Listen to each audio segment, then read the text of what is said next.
Seeds ಹಾಕಿದಾರ ಇದಕ್ಕೆ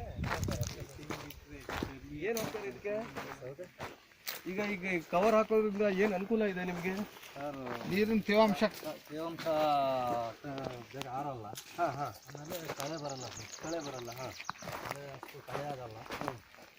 ಅಷ್ಟು ಆಮೇಲೆ ನೀರು ಕಟ್ಟಿದ್ರೆ ನೀರಿನ ಉಳಿತಾಯನೂ ಆಗ್ಬೋದು. ಹ್ಞೂ. ನೆಕ್ಸ್ಟ್ ಏನು ಸೀಡ್ಸ್ ಹಾಕ್ತಿರೋದಕ್ಕೆ? ಮೆಡಿಸಿನ್ ಸೌತೆ. ಮೆಡಿಸಿನ್ ಸೌತಿಂದ ಏನು ಅನುಕೂಲ ಆಗ್ತದೆ ನಿಮಗೆ? ಬೀಜ ತೆಗೆದುಕೊಳ್ಳೋದು ಸರ್. ಹಾಂ ಹಾಂ. ಈಗ ನೀವು ಇದನ್ನು ಎಷ್ಟು ವರ್ಷದಿಂದ ಮಾಡ್ತಾ ಇದ್ದೀರಿ? 2-3 ವರ್ಷದಿಂದ ಮಾಡ್ತಾ ಇದ್ದೀವಿ. ಏನಾರು ಅನುಕೂಲ ಆಗಿದೆಯಾ ನಿಮಗೆ? ಕೆಲವು ಟೈಮು ಈ ವಾತಾವರಣದ ಮೇಲೆ ಕೆಲವು ಅದು ಕಾಯಿ ಕರೆಕ್ಟಾಗಿ ಇದಾದರೆ ಕಾಯಿ ಚೆನ್ನಾಗಿ ಬರುತ್ತೆ. ಕರೆಕ್ಟಾಗಿಲ್ಲ ವಾತಾವರಣ ಅಂದರೆ ಕಾಯಿ ಬರಲ್ಲ, ಇಳುವರಿ ಕಮ್ಮಿ ಬರುತ್ತೆ. ಈಗ ವಾತಾವರಣ ಡಿಮ್ಯಾಂಡ್ ಆಗುತ್ತೆ. ಈಗ ಇದು ಏನು ಹೇಳ್ತೀರಿ?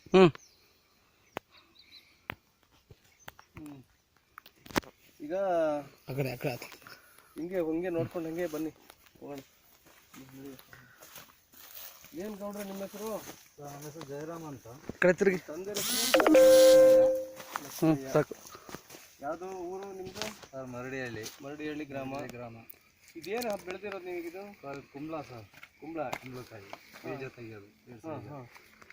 ಇದನ್ನ ಎಲ್ಲ ಹಣ್ಣಾದ್ಮೇಲೆ ಬೀಜ ತೆಗಿತೀರಿ? ಹ್ಞೂ ಸರ್. ಟೈಮಿಂಗ್ಸ್ ಇರುತ್ತೆ, ಕಟಾವು ಮಾಡಿ ಇದನ್ನು ತೆಗಿತೀರಾ. ಆಮೇಲೆ ಇದನ್ನ ನೀವು ಎಷ್ಟು ವರ್ಷದಿಂದ ಮಾಡ್ತಿದ್ದೀರಾ? ಸರಿ, ಒಂದು 2-3 ವರ್ಷದಿಂದ ಮಾಡ್ತೀವಿ. ಅಲ್ಲ, ಈ ರೀತಿ ಮಾಡೋದ್ರಿಂದ ಏನು ಅನುಕೂಲ ಇರುತ್ತೆ ನಿಮಗೆ? ಸಾರು ಅದೇ ಚೆನ್ನಾಗಿ ಲಾಭ ಬರುತ್ತೆ. ಅಲ್ಲ, ಈ ರೀತಿ ನೆಟ್ ಹಾಕ್ತಿರಲ್ಲ, ಇದರಿಂದ ಸ್ವಲ್ಪ ಹುಳದ ಕಮ್ಮಿ, ಸ್ವಲ್ಪ ಕಮ್ಮಿ ಆಗುತ್ತೆ. ಹುಳ ಬರಲ್ಲ, ಪರದೆಯರಿಂದ ಸೊಳ್ಳೆ ಈ ನೋಣ ಆ ಥರದ್ದು ಯಾವುದು ಬರಲ್ಲ. ಹಂಗೆ ಸ್ವಲ್ಪ ಔಷಧಿ ಕಮ್ಮಿ ತಾಣುತ್ತೆ. ಆಮೇಲೆ ಯಾವುದೇ ರೋಗ ರುಜಿನಗಳು ಬರಲ್ಲ. ಸರ್. ಆಮೇಲೆ ಈಟ್ ಇರೋದ್ರಿಂದ ಗಿಡ ಚೆನ್ನಾಗಿರುತ್ತೆ. ಇದು ಎಷ್ಟು ವರ್ಷದಿಂದ ಮಾಡ್ತಿದ್ದೀರಿ? ಸರ್, ಈಗ 3 ವರ್ಷದಿಂದ ಮಾಡ್ತಾ ಇದ್ದೀವಿ. 3 ವರ್ಷದಿಂದ ನೀವು ಬೋರ್ ಗೀರ್ ಎಲ್ಲ ಮಾಡಿದ್ರ? ಸರ್, ಮಾಡಿದ್ದಾಗ ಅಷ್ಟು ನೀರು ಇದಿರ್ಲಿಲ್ಲ.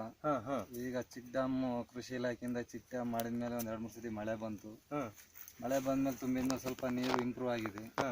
ಈಗ ಸ್ವಲ್ಪ ಆದಷ್ಟು ಪರವಾಗಿಲ್ಲ ಸರ್. ಈಗ ನೀವು ಚೆಕ್ ಡ್ಯಾಮ್ ಮಾಡೋದ್ರಿಂದ ನಿಮಗೆ ಅನುಕೂಲ ಆಗಿದೆ ಸರ್. ಸ್ವಲ್ಪ ಯಾವ ರೀತಿ ಅನುಕೂಲ ಆಗುತ್ತೆ ಚೆಕ್ ಡ್ಯಾಮ್? ನೀರು ಹಿಂಗಿದ್ಮೇಲೆ ಎಲ್ಲ ಭೂಮಿ ಮೇಲೆ ನೀರು ಹಿಂಗಿದ್ಮೇಲೆ ಬೋರಲ್ಲಿ ಸ್ವಲ್ಪ ನೀರು ಚೆನ್ನಾಗಿ ಬರ್ತಾ ಇದೆ ಸರ್. ಒಟ್ಟಿಗೆ ಚೆಕ್ ಡ್ಯಾಮ್ ಮಾಡೋದ್ರಿಂದ ನಿಮಗೆ ಅನುಕೂಲ ಆಗಿದೆ. ಇದನ್ನ ಯಜಮಾನ್ರ ಮೆಣಸಿನ ಗಿಡ ಎಷ್ಟು ಎಕರೆ ಮಾಡಿದ್ರಿ? ಸ್ವಲ್ಪ